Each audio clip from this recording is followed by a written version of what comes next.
Welcome to the show, fam, where there's only one way in and one way out. And of course, that's from the basement to the balcony. Your number one source for all things storytelling. Here we feature industry experts who tell us the stories behind their work.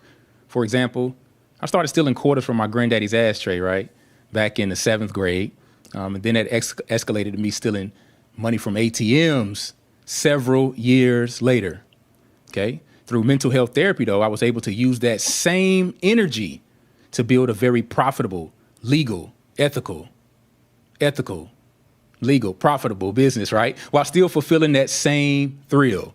My name is Kenneth, and it means handsome, fireborn. I am the father of 3 humans with my DNA who are becoming more and more self-aware every single day.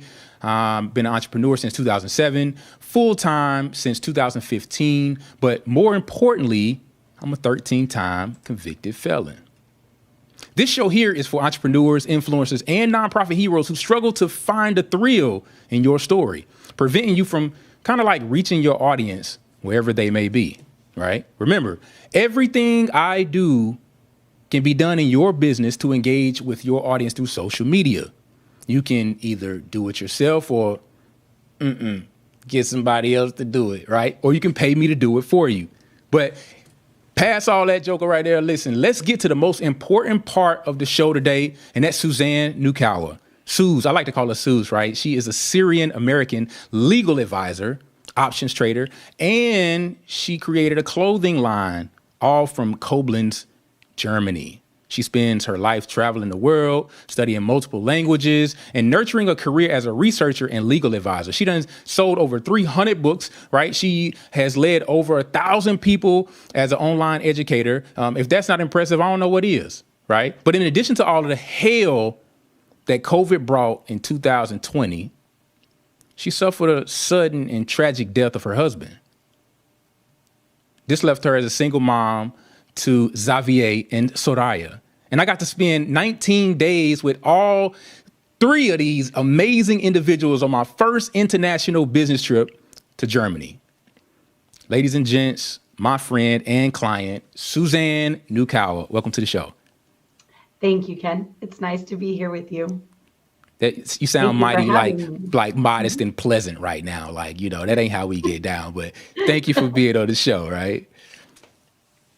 So thank you for having me. I love everything that you do. You create such wonderful content. You bring out really unique aspects of who the person is, why they're in business, why they're doing what they're doing, helping them tell their story. So I love it. I'm here for it.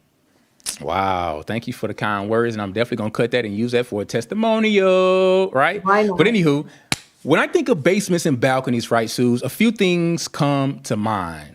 So indulge with me when we go through these questions real quick, like the lightning round. Do you have a basement? Did you have a basement in the house that you grew up in? No. No basement. All right. So we started. always grew up where it was like below sea level. So no basements. All right. We're starting this wrong already. But it's okay. Do you have any horror stories? We don't have basements. All right. Do you have any horror stories about a basement? Horror stories about a basement? No, I don't think so. Except for what was it? What was that story about the little girl who was like kidnapped from her basement? I was really young when that happened. The little girl that was like a pageant princess. That scared me to death of basements. So there you go. Oh, wow. I don't know about the story, but it does sound pretty tragic, though. When you hear the phrase basement level strengths, what immediately comes to mind? Basement level strengths, I think of those like foundational strengths that kind of like support whatever it is that you're going to be doing next. They're the fundamental foundational aspects of whatever it is that you are pursuing.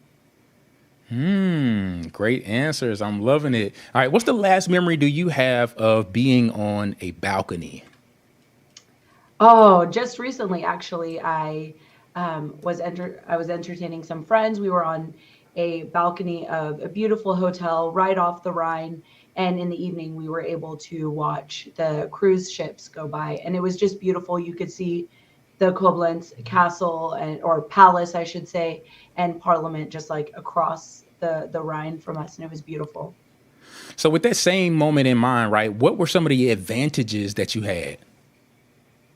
Yeah, I mean, because we were up high and able to look down, we were able to see both like down the south of the Rhine and up to the north. So we could see castles out in the distance, and it was just a clear night, so it was really beautiful. And you could see a lot of the stars, and you could see the waves and the sea and the ships passing. It was really beautiful.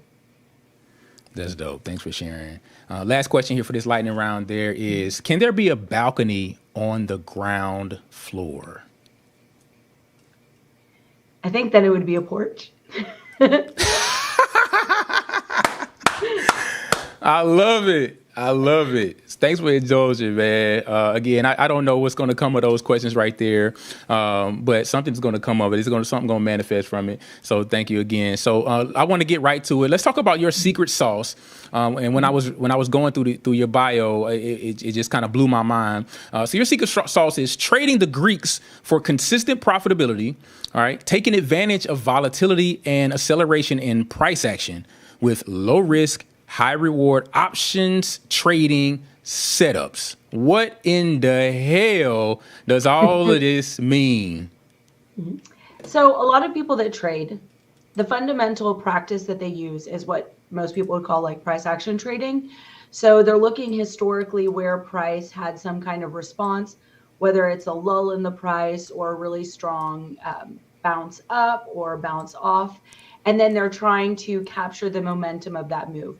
So they're looking back historically and saying, okay, at these particular price points of a certain stock, the price had a really strong reaction. And then they're trying to utilize probability to say, and so I expect that there is a X% chance that that same kind of reaction will happen again, or that at least at that price point, something should happen. And then that's my opportunity to get in.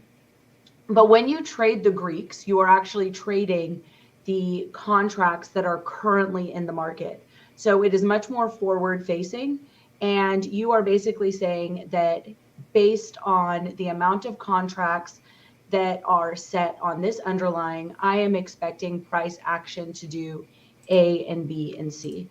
And so you're doing very similarly what people do with historical price action, where they're looking backwards, but by utilizing the Greeks and analysis of open interest, you are actually able to be a bit more forward looking. Okay. All right. Thanks for sharing that. So obviously what you teach, it ain't for beginners. Is that safe to say? Well, no, it's not for beginners necessarily. Okay, I shouldn't say that. Most people who come to learn about the Greeks, they've already been trading, and then they've realized that that they learned a particular kind of strategy that works in a very specific kind of market environment. And when that market environment changes, they don't know why what they were doing stopped working. And so then they realize, okay, that they were missing something in that basement analysis, that basement level or fundamental analysis is missing. And so now they need to go back and figure out what it is.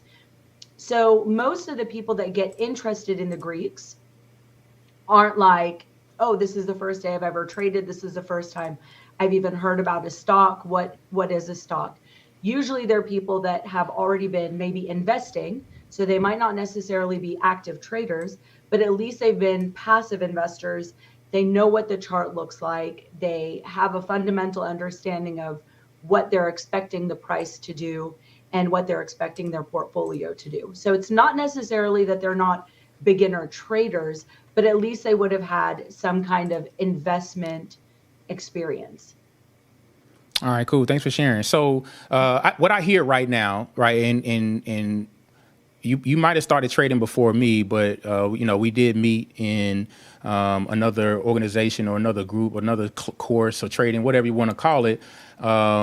So what I'm trying to say is you got a whole lot of sauce, right? That's what I'm saying, right? So with that being said, like, where did this sauce originate? Where did it even come from? So I have been kind of like involved in investing. I was exposed to active investing at a really young age. My dad actually had a computer, his own PC at home, and was already trading like back in 1999. And so the idea or the concept of individuals managing their own account, investing on their own behalf, was something that was like always kind of there in the back of my mind. And I was always interested in manage. So I had a small retirement account that I invested in. But what really got me involved or really excited about the Greeks is that in about 2015, I started working for a telehealth company. And a lot of the gentlemen that I was working with, they were really involved in cryptocurrencies. And we were looking at utilizing blockchain technology for moving patient data. And at that particular time, there wasn't a lot of use cases for blockchain. And so the only way to learn how it worked and like what it was actually to analyze cryptocurrencies. So somehow I ended up like, headlong into this education of technical analysis and charting of cryptocurrencies. And at that time, they were extremely volatile. They still are. But when you start your whole technical analysis journey from that angle, you automatically start learning your technical analysis based on high volatility. And so in 2020 and then into 2021, I realized that I was profitable when other people weren't. And when I went back and did the analysis of what it was that I was doing differently, it was because underneath my price action trading and my charting skills that we kind of all were learning together, I had this like fundamental skill in technical analysis that gave me a lot more exposure to what might be happening with the Greeks. And so that then caused me to differentiate myself from other traders. And it was just really a passion. Like I really love the Greeks, and I love finding out how they work, because when we do price action trading, we're looking at what institutions and individuals are doing in reaction to the price. But when you study the Greeks, you are actually studying like the fundamental movement of the dealer. So now you're not trading with all the individuals inside the casino. You're actually trading with the dealer. You're trading with the casino because you understand what their regulatory mindset is. Like they have rules, they have to follow those rules, they have regulations. So you don't have to front run what you believe price action is going to do. You just have to wait to move with the dealer. And that's much more profitable because you take out a lot of the guesswork.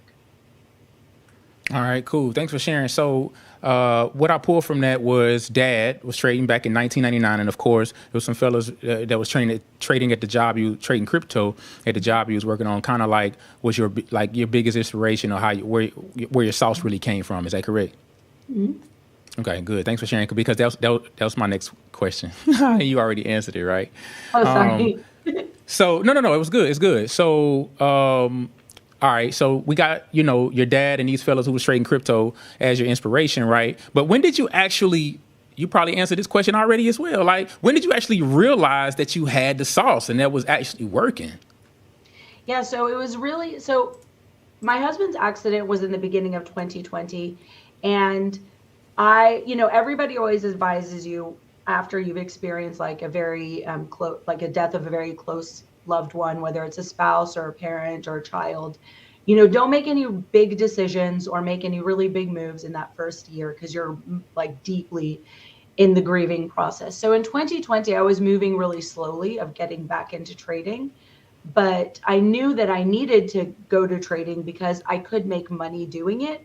And since I was on maternity leave at the time, I wasn't actually working. So this meant that, okay, trading could be an income generating for me. But I tried to be cautious and take, wise advice, not to kind of like throw myself headlong into something that could end up losing me a lot of money at the same time. So during 2020, I just realized that I was seeing the charts and seeing the fundamental analysis very differently than everybody else. And at the time, I didn't like put my finger on it that it had been all those years of technical analysis, because I still really felt like charting with cryptocurrencies and charting normal equities and ETFs were worlds apart.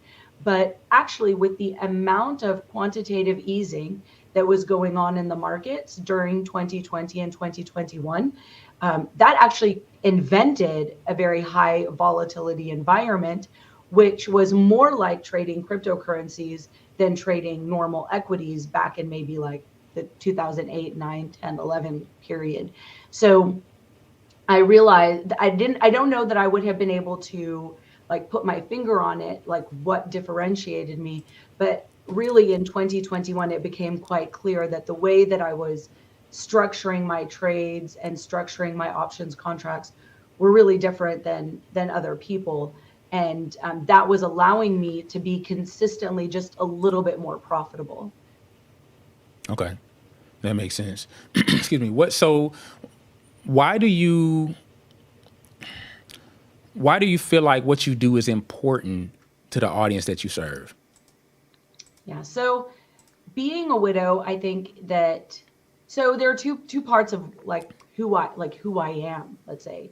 And that's that, forever I have always worked in the humanitarian sector, in the charitable sector. So even though I went to law school, I could have gone and pursued a corporate career and become, extremely wealthy and, lived that life. But I chose not to.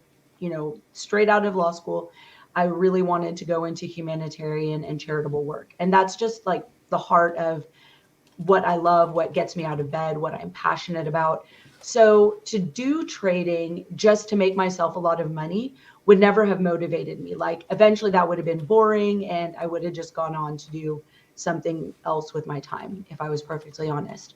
So I had to find a way that what I was doing needed to serve people and needed to be something that could help people that I felt were maybe financially vulnerable the way I had become financially vulnerable because of becoming a widow at a time where I wasn't working. Um, and so that was really like the foundational part of the trade speakeasy. But even to pull it back, more than a year before I even started the trade speakeasy, I was working with a number of organizations and just teaching for free. And the big reason was because I saw so many people losing money trading, and it was because they just didn't have, if you're sitting on a chair or a stool, you need a certain number of legs to make it balanced. And so, I just felt like, okay, there were a lot of people that maybe had really good charting skills, but didn't have technical analysis or didn't have this options analysis. So triangulating those things at least gave people three legs to their stool. And then just consistently trading, consistently charting, consistently like that practice and consistency of like looking at the charts, learning seasonality, that's really then like the fourth leg of your chair. But that I can't give you. Like that you have to do totally on your own. Where I can help you learn charting, I can help you learn technical analysis, seasonality, but I can't like do the practice for you. That's when, it becomes yours. But then you have a four-legged stool or a four-legged chair. You're not sitting on like trying to balance on one peg. That's dangerous and probably will cause you an accident.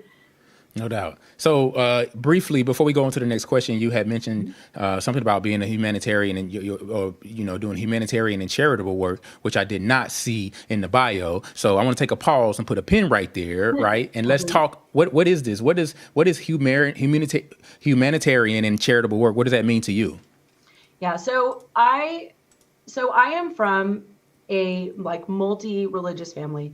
So as you know, my mom's Syrian, my dad's American. My mom is from a Muslim family. My dad is from a Christian family.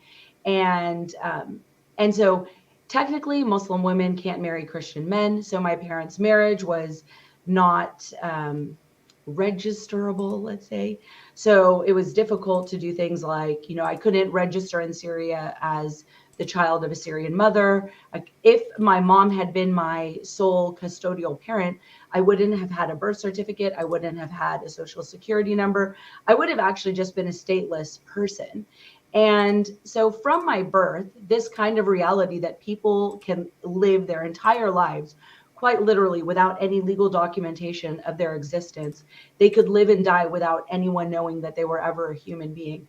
Um, like just stuck with me. So when I went to study law, big part of what I studied was international law, and public international law and studying human rights. And so a big part of what I wanted to work on was this kind of legalization and protection of ethnic and linguistic and religious minorities in North Africa and the Middle East. And so that's what I focused my research and my study on. And it happened to be very timely because maybe about 8 years into my career, then we had the Arab Spring, the revolution in Libya. We already had the war in Iraq, but then of course, that moved into something entirely differently with the presence of ISIS and Daesh and all of these different entities that were threatening the existence of linguistic and religious minorities, and ethnic minorities in the Levant region. So, like, if for those who believe in God, it was a beautiful providence that, the granddaughter of an illiterate Turkmen from my grandmother is from a Turkmen background. She was Alawite, which is also a minor religious a religious minority in the region. And so, having had that background, I felt like, there was this culmination where I was now able to defend people like my grandmother and defend their existence, their right to their own language, their own like culture, their own linguistic uniquenesses. So it's something that I'm really a work that I'm really proud of, that I really love, and have continued to keep, continue to be involved in over all of these years. It feels like almost 20 years now. Okay. A long time. So, I got so many follow up questions, and I'm gonna dive into them only because I think this is important for my listeners, right, or people who follow Ken Branson. You said that you were very, very, very passionate about the humanitarian and the charitable work, but yet you listed the stock market, being an options trader, as your sauce. Like, which is your sauce? Which do you have more sauce in? Or do you feel like you got equal amounts of sauce in each area? I think that the sauce has to do with what you see as your vulnerability. And then, anytime that you are looking at your life in a holistic way, you see a point of vulnerability, you can decide if that is going to be a vulnerability and therefore a weakness, or that is a vulnerability that you have to make a strength, because people will prey on your weaknesses. Like, here I am, a widow in a country where I have no family. Like, that could have turned into all kinds of like horribleness. Just if you want to even think about it in the most horrible and perverse terms, it made me vulnerable, but I chose not to lean into that type of vulnerability, but to say, okay, if I met, in my humanitarian work, actually, I've met hundreds of widows. And what was the advice that I gave them? What would I have told them as a legal advisor to encourage them, strengthen them, and give them that like boost to like take the next step? So I think at each season of my life, now I'm all of 41 years old, but what were my vulnerabilities as a 20-year-old traveling the world into like really into hot zones by myself? And I look very young for my age. So when I was 20, I still looked like I was 16. Um, but looking like a young single girl traveling all over these countries that are in the middle of a lot of political tensions. I had a vulnerability, but I wanted to turn that into a strength. I use that as saying, okay, if I'm vulnerable because of these things, other people are also vulnerable because of those things. But now I have the opportunity, because of my education, because of my resources, because of the fact that I'm an American, I can actually speak up and speak out about those things. And when I became a widow, that became like the culmination. And not just a widow, I had a 3-year-old and a 6-month-old. Like I was, I wasn't like just postpartum, but I was at a very vulnerable physical place as just having had a baby still breastfeeding, and then having to go halfway across the world to bury my husband with these two children. I mean, it's not something that you would wish on your enemy. But again, it's one of those things where like you have to choose to keep putting one foot in front of the other, because if you don't, that kind of tragedy and vulnerability will just crush you. And so that's where I leaned into I'm going to teach my children about financial education. I'm going to help others get their financial situation in shape, because that actually allowed me to feel that my weakness was my own strength. It gave me it was like an empowerment to me, instead of making me feel lost and broken inside of a tragedy that I had no control over. So let me commend you first of all for being a dope storyteller, and I'm gonna tell you why. You know, one of my friends says she used this term to say I had to go all the way around the corner just to get across the street. A lot of people who come on the show who aren't well versed at telling stories, right? They go around the corner, but they forget that they was just only trying to go across the street. They forget to tie it back to whatever they was talking about. So I'm super glad and super excited to know to be able to experience your gift of storytelling. And I say lean into that joke a little bit more, right? Because like your why is so big and it's so important. And I'm gonna keep going, but I could think back about the time that we first met, right? In Clubhouse a few years ago, right? And you told me your story, and from that day forward, it was just like I applauded your level of resilience, right, to be able to bounce back, but to now know why you bounce back and how you bounce back, like it adds validity to the story, credibility, like all of the words that I probably can't even think of, so that anybody can look at your story and be like, if she did it, I can do it too, right? So thanks for sharing it. Okay, Also, but I have to tell you, go ahead. so in Arabic, we have the same saying. And we say that if you ask somebody, where is their ear, the person who's like taking you or like in a circle and never getting to the point, they don't say this is my ear, but this is my ear. Oh, So there you go. But if you say go around the corner just across the street, so in Arabic we yep. say this. Wow. I'm gonna start using that, like, just to prevent me from saying all of that, right? But earlier this week we had talked about something significant about the first day of March. What did you tell me it was? So it is National Women's Month. National Women's Month, right? So I think it's an amazing time to celebrate you first and foremost, right, for the work, your humanitarian efforts, charitable work, the work that you do that you didn't list as your sauce, and I understand why now. But you've told me several stories of being in hot zones and stuff like that. That maybe one day you'll be able to tell. So thank you for the work that you do as a woman, as a woman. Period. Like National Women's Month, whatever it is. And in addition to you, right, big shouts to all the women out there who, who just doing a damn thing in any way, any capacity, whether it's in your household, whether it's on your job, whether it's in your business, in your church, in your synagogue, in your mosque, your worship facility, if it's out in the world and in the sky and the stars. Like, big shouts to the women out here, like, because, hey, listen, obviously we wouldn't be who we are today for many reasons. The main reason is, like, you gave birth to us, right? Thank you. Secondly, like, I think there is something about a woman that can really help us knucklehead fellas kind of like get on a straight and narrow path,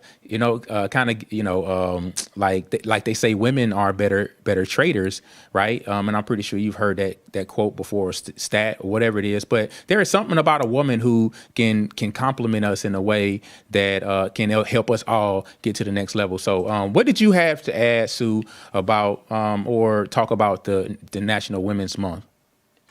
Yeah, I think that it's such an important time to recognize the contributions that women make. Oftentimes they go unseen because women don't necessarily ever reach those executive positions that are dominated oftentimes by men. And so because of that, it can often seem like the contribution we make is less than. But people don't realize when we go that distance, we reach that that new height for women. We've done it while bearing children, while maybe having to make a lot of career sacrifices for our marriages or for our children. There are, even in my own career, there were many times where my husband's career as a robotics and automation engineer in the automotive industry here in Germany, where we had to make bigger sacrifices to make those things happen because my career was a bit more flexible. Now, of course, as a widow, I realize how many sacrifices I made for my husband's career. Had my husband still been here and still been on his trajectory, none of those sacrifices would have felt like sacrifices, because they would have felt like a contribution to the betterment of our entire family. But then once my husband wasn't there, I started to realize, oh, wait a minute, there was this promotion, but I didn't take it because it didn't make sense, because we wanted to have kids or whatever. So I think that there are a lot of small sacrifices that mothers and women make. And those small sacrifices oftentimes don't look like anything in singularity.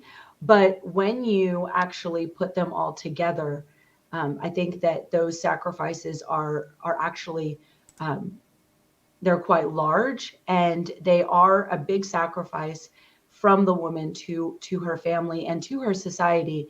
And I think that it's so important that we don't forget that. And we don't forget who the woman is in society, who the woman is in family, who the woman is as mother, sister, aunt, carer, daughter, child, whatever it is, that we do not forget who she is. Because, women, like right now, I work full time. I have multiple businesses, and I take care of two small children, and I take care of my house, and I do all of that alone. And sometimes I'm like, how did I do this? But oftentimes when I look at other women, I realize that actually the burden or the load that I am carrying day in and day out is actually not too dissimilar from what women do generally, day in and day out.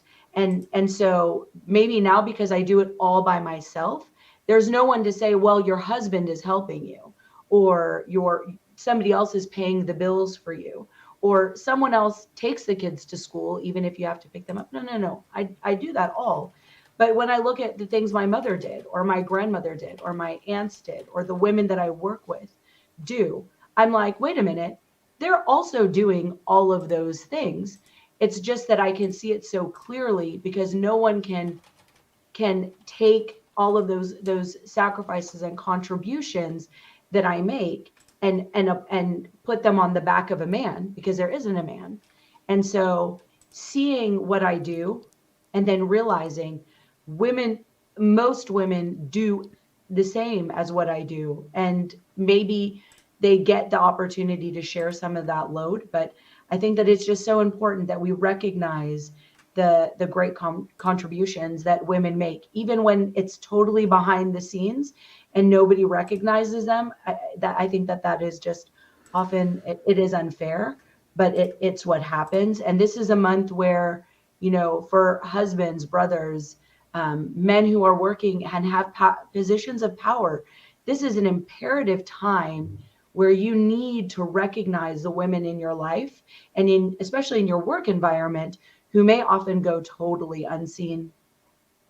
And I think that that's actually even more important in communities of color, because I think that in communities of color, women often do a lot, and for very, very little recognition. And I think that that's it's not just unfair, but it's to the spirit of the person that is making those contributions and that sacrifice. It can be very disheartening. So this is the month where, guys, get out there.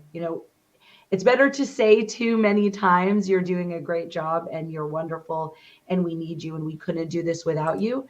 It's better to err on the side of saying it too much than not enough, because probably it was never said enough anyways. That's good. Thank you for sharing that. It's a couple things you said, and it's kind of off the script, but it's near and dear to my heart. And if you don't mind, I would like for you to indulge. It's a narrative about how women contribute to the dreams and the passions of their spouse or boyfriend or whoever, right? So I just want to know from you, what made you contribute in the way that you did to your husband's his career as a robotics engineer? Did you know or did you believe that he was gonna get it popping? So my husband and I were friends for like 2 years before we started dating. And it was quite clear from the inception of our friendship that he was extremely hardworking. He was extremely focused, diligent, and he was a very, very, very smart. And, it was just the fact that he was a semi-professional basketball player, but he still was working in IT and he was still going to university. And he learned Greek, even though most people who live in Cyprus just use English. But the fact that he wanted to really integrate in the community, because there's so much discrimination, he realized that as a Black man, if he could learn Greek, he could probably get around a lot of just the systemic racism that was built into the society. And it was true. The jobs that he was offered, the opportunities he was given, other men of color, probably, or other Black men or African men that were living in Cyprus, probably wouldn't have achieved those same results. And it's not that the racism, the systemic racism and injustices and prejudice weren't absolutely there and built into the society, but there was just this extreme amount of perseverance, drive, focus, and this kind of humility that, he was willing to learn the local language. He was, willing to take on that extra burden in order to achieve the next level of his own success. And so I think just knowing that and seeing that, I didn't have to believe in him based on hopeful ideals. I just had to believe in what he had already accomplished with the years that we had together. So when it came a time to make those sacrifices, I think that he had already proven himself worthy of those sacrifices. It wasn't an ask based on hopefulness. It was an ask based on tangible truths. I think what you said right there is key. He came to the game with exceptional characteristics. You specifically mentioned perseverance, drive, and humility. So my message right there would be to the fellas, listen, if you expect a woman to sell out to your dreams, and this is National Women's Month, right? If you expect a woman to sell out to your dreams, fam, you got to come to the table already kind of somewhat put together. Right? Hearing this story right here, my bro ain't have enough time to kind of, I see this very attractive woman. I'm a bagger. I'm a bag her up and make her my woman. But he came to the game, with perseverance, with drive and humility, right? That afforded Suz the opportunity, to submit to his dreams. So listen, thank you for sharing that. No thank problem. You for sharing that. All right. So that was really off the script. But not at all. Again, in lieu of daggone women's history, you said it's Women's what month? It's National Women's Month. National Women's Month. Okay. Yes. All right. Yeah. So, hey, we just celebrating the woman, shining a little bit of light. Because listen, I'm gonna use my platform I'm gonna use my platform to talk about the hard subjects. You understand what I'm saying? Mm-hmm. Yes, I believe it. All right. I know you can. You right. will. Right. All right. So, hey, let's get back to it. Right.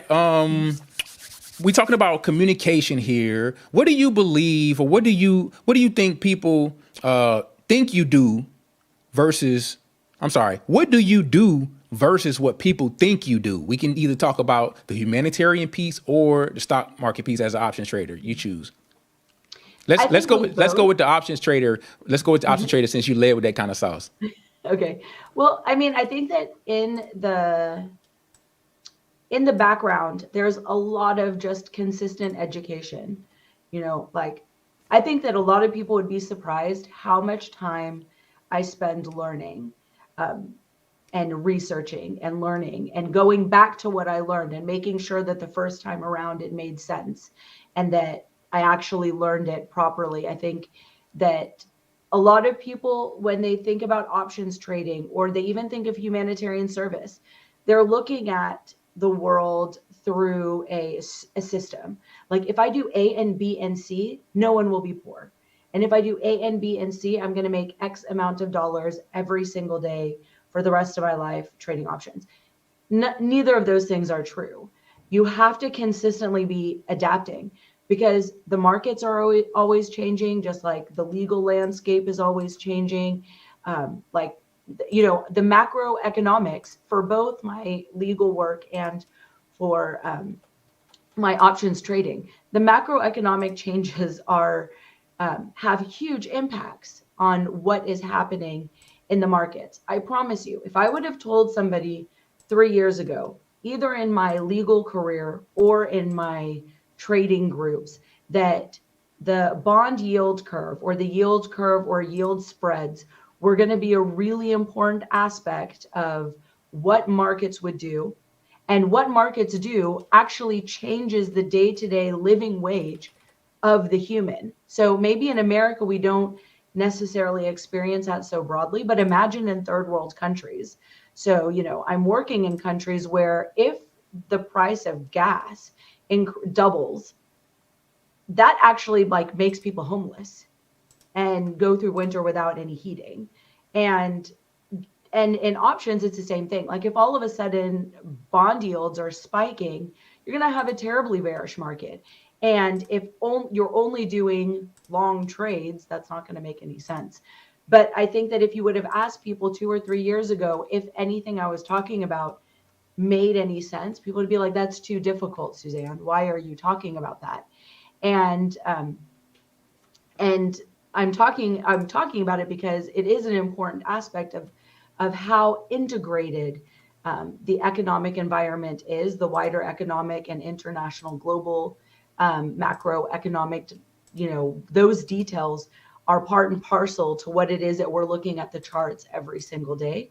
And so, if in your home life, if you have children, or or in options trading, if you think that there's like a 1, 2, 3 formula that's going to work and make sense, um, I apologize. It's more likely that it's not true and that it's not going to work like that.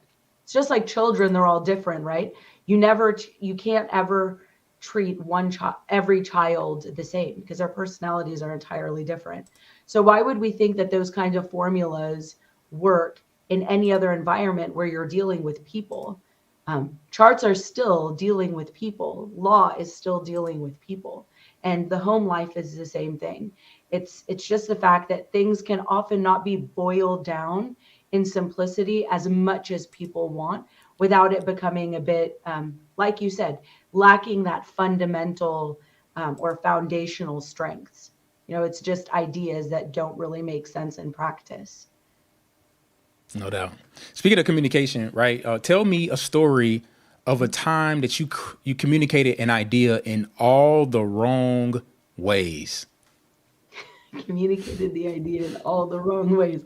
I feel Right. like I did that in like the first year that I was teaching options. Um, so, wow, that's a really good question. Now I have to think about it. Um, I think that oftentimes I I try to. Okay, this is actually a really, really important topic. So, a lot of people tell me that how I teach is like a bit too advanced. And so after sometimes they're like, "You were going too fast." I had to really go back and Google things and like look things back up, and I'm trying to understand. And I really don't aim to like leave anybody behind. But I do think that this is also a very important point. The last month we had a really large controversy that kind of transpired, that Grant Cardone was on, I don't know what media and basically saying that, their work targets the African American community. And the reason that the African American community is attracted to the way that he teaches is because he essentially dumbs down his material. And people were extremely offended, or they should have been. I mean, it was extremely offensive what he said, because he didn't even say it in any kind or polite terms. And it was just extremely, besides being totally racist and prejudiced, but the idea that you have to make things basically sound stupid so that African American people can understand them is like really just a totally perverse idea, and I don't want anything to do with that. But when people constantly tell me that I teach in a way that is too difficult for people to understand, I often think it's because to I don't want to teach to different communities with different language. I will try my best to make what I'm saying make sense, and I will be happy to go over the information with you so that, even if we have to go over it 2, 3, 4 times, but I won't sacrifice the depth or the wealth of the knowledge, because to me that is just such a disrespect to the person that you are speaking to. Because I can encourage you, like, go back and read this, and then come back and let's talk about this again. But so sometimes I don't know where that distance lies, and I certainly don't want to be a Grant Cardone. That is like never going to be an aim in my life to what's the word, to intentionally simplify things to the point where it's actually nonsense. But oftentimes I do talk maybe at too high of a level, and I could also work on making what I teach make a bit more sense to like normal people. Yeah. And that doesn't have anything to do with race. That is just then a symptom of the fact that, I work in an environment of, older gentlemen, and they require a certain type of speech in the environment that we work in. And that doesn't necessarily have to be how I speak to everyone all the time. I often don't maybe traverse that bridge well enough, but I would prefer that people complain that what I say was too difficult for them, and that it pushed them to go back and take time on their own to do research and to learn, than to ever be in a situation where somebody says, oh, Suzanne of the Trade Speakeasy dumbed down her materials just because she was trying to target particular audiences. That to me that would be like the end of that career for me. I would not ever do that again, because it just would speak so contrary to everything in my personality. And that's the kind of an indirect answer to your question. Not exactly what you asked, but No, it's good. So I'm gonna push back a little bit, right? Because two key things I heard you say, and I don't know anything about this Grant Cardone thing going on, but you're better for it. right. Don't waste your time. Yeah. So I hear that, I hear one side to say he dumbs down things so that specifically a certain group of people, African Americans, can understand what he's saying. And I also heard you say that, and again, I'm pushing back, playing devil's advocate a little bit. I also heard you say that there were some instances where you were communicating to a group of people and you had to speak a certain way as well. Could it be? Mm-hmm. Could it be that dumbing down is just a bad adjective, as you know what I'm saying, to describe the whole process? Or, in your case, like, well, you ain't in a black community, we say, oh, you sounding white, you want to talk white, right? In order to talk to the other group of people that you were talking to. So I think the more modern term will be like code switching. Could it be that Grant Cardone is code switching and you were code switching in that instance? And if we call it both code switching, then it'll take out the racial implications of it? So I do think that there's this term like irreducibly complex. So basically, like, I can have this really complex structure, and then you are trying to find the lowest common denominator. But even when you're trying to reach that lower common denominator, it is still a common denominator. So like if I talk about a half, or I talk about 2/4, or I talk about 4/8, at the end of the day, they all actually represent half. It's just how you used a mathematical number to say it. But they all end up meaning the same thing. You're just, reducing it to the least common denominator. I think though, if all of a sudden you start saying 1/2 and 3/4 and 8 Nikes all mean the same thing, that then becomes, that's where the problem comes in, because actually what you're saying isn't correct, but you're just throwing in the word Nikes because you think Black people will like it. That's a problem for me. So code switching, where the words that you're using, the vernacular you're using might shift, but the truth and the core substance of what you're saying remains the same, then that is just a transferable truth, or that's just transferring knowledge, but the knowledge is actually the same.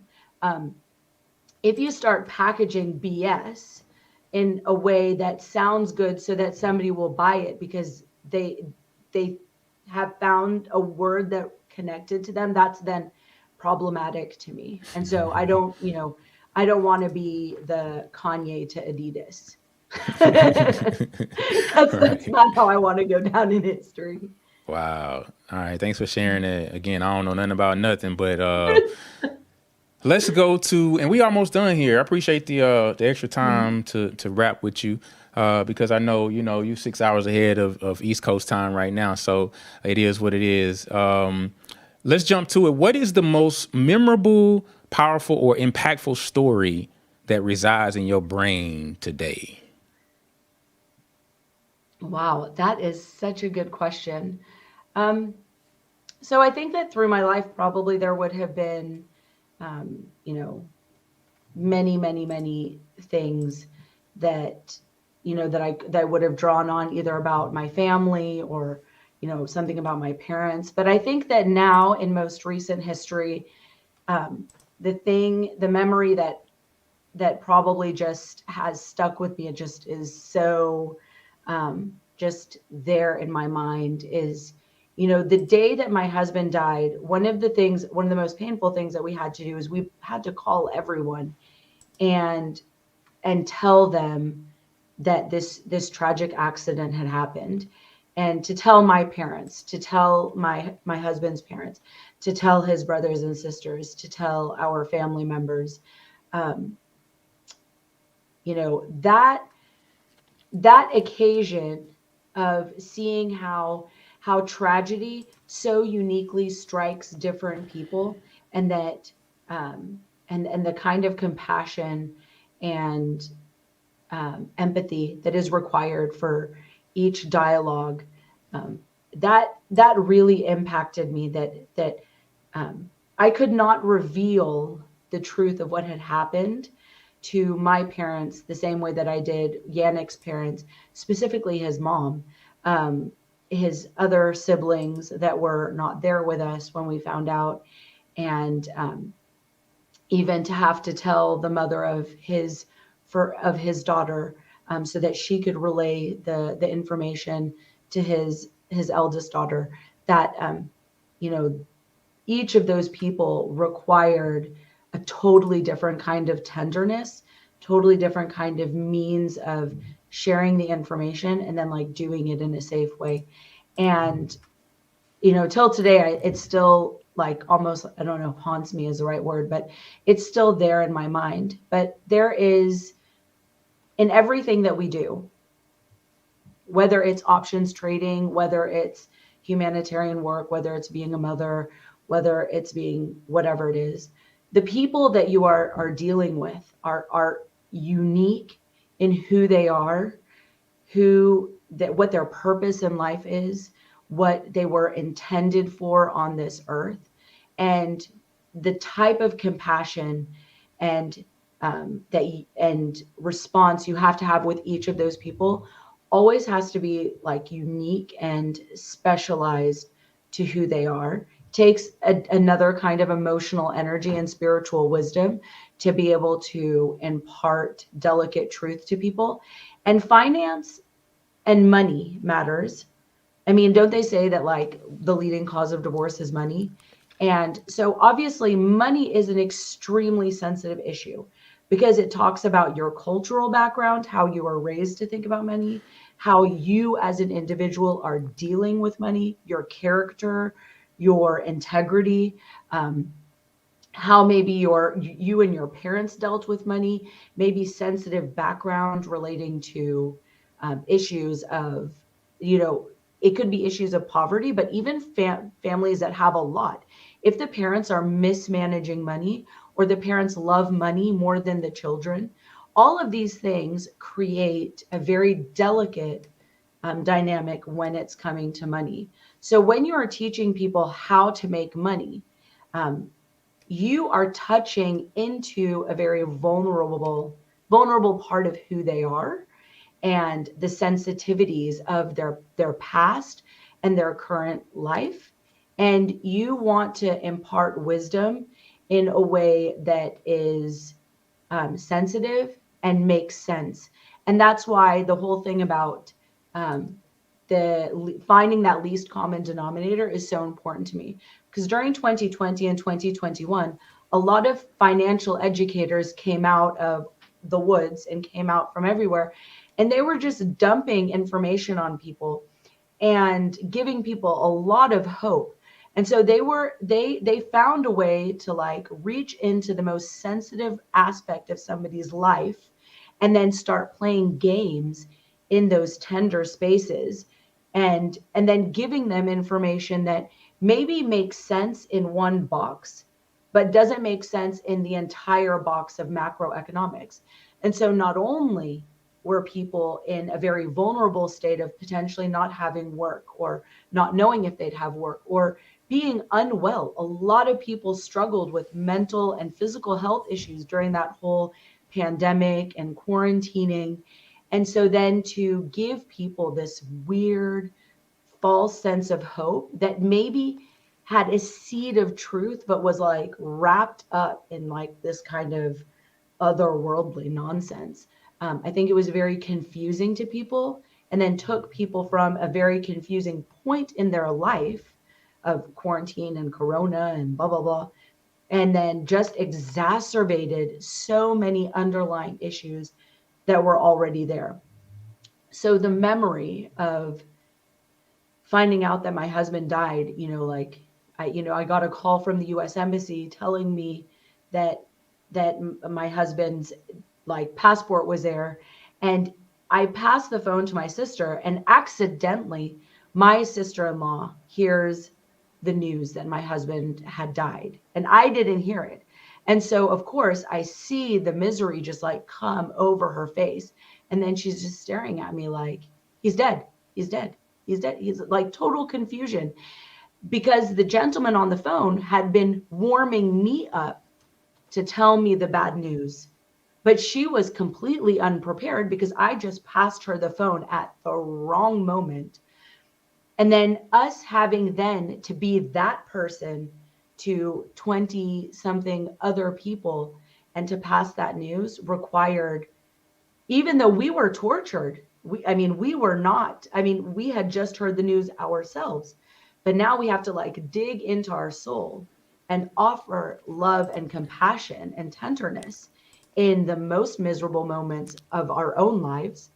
Um, that is the same intentionality you have to teach financial education, because you can destroy somebody's life very easily like this, giving weird um, false promises, false education.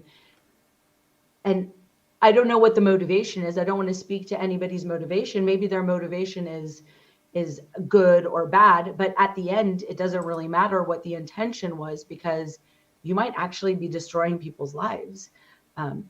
So that memory stays with me.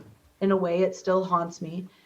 I can remember it like it's just yesterday, but I think that it informs a lot of how I offer financial education to people, because too many times the people that were calling me for help felt a lot like they were at that same tender moment that my family was at, hearing this tragic news, listening to grown men lose their entire retirement, life savings, young men who had been, working 2, 3 jobs to pile away this, like, what might seem like a small amount of money, but for them was everything they had, and all of their hopes to, like, make a better future for themselves or their kids just disappearing, or even people ending up in debt.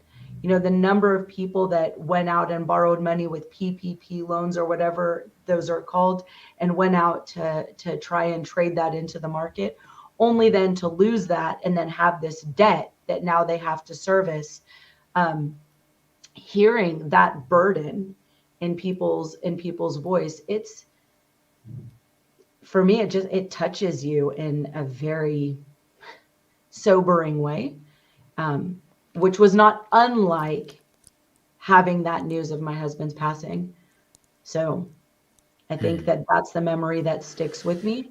And it is a memory that truly informs how I do what I do, even when I know that sometimes people are like, it's too difficult, Suzanne. And I'm like, listen, good things in life are sometimes difficult. Yeah. And listen, every time you tell that story, I learn more and more.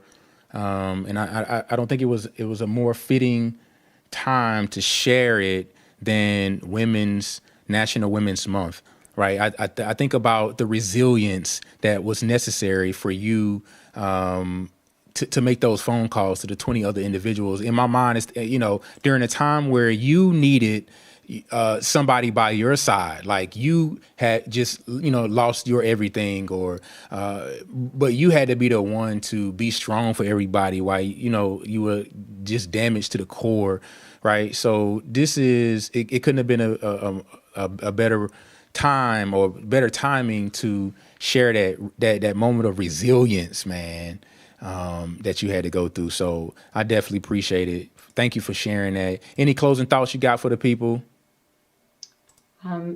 Really, thank you, Ken. You are a great interviewer. That's number one. But just our friendship over the years has allowed me to be open in such a way about my experience and about why I do what I do in my teaching.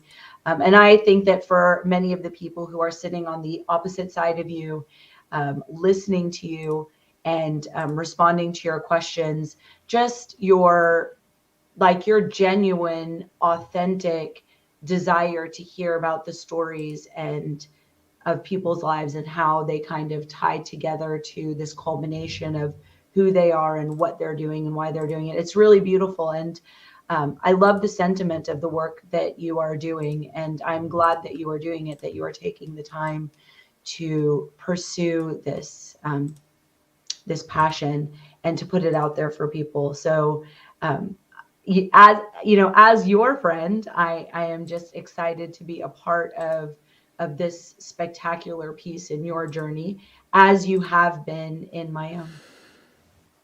Wow. Thank you for the kind words. I don't want to keep, I want to add one more thing to this thing, right? Because we're talking about stories and what the story is behind what you do. I think it's amazing, get this, how you were able to tie your life experience to your life experience of the death of your husband to trading. And I've told you time and time again that your story was literally going to change lives, period. I believe it. And now, for the simple fact that you got two tangible or intangible, I don't even know what the right word is to use, but now you got two things that, you can clash together, that you have clashed together or smashed together to continue to change lives. For the simple fact that what you felt in that moment that you got that phone call, or while you was looking at the other young lady that was sitting beside you, was that his sister, you said? While you were looking at his sister, you was able to compare that to the voices of those who've called you, who have lost their, hundreds of thousands of dollars, even $5,000, due to trading, like, and you're able to bridge that gap for them and then help them through your life lessons. Man, that's what the Basement to Balcony is all about. Boom! Amen. Right there. Amen. Right there. So anyway, I'm gonna wrap up this show, Sue. Listen, thank you for being a guest on the show. So sit tight backstage as I close this thing out, okay? All right. Listen, man, if this show has made any type of impact in your life or in your business, listen, get in the comments right now. Tell tell myself how you've been impacted. Share a story with us real quick, right? Make sure you like the broadcast. Make sure you subscribe to the channel. Listen, if you're catching the replay, put hashtag replay in the comments because it helps us with the analytics some way, somehow. And as always, listen, thank you for tuning in to another episode of What's the Story? It's your boy Ken from Basement to Balcony, where I believe it's only one way in and one way out. Peace.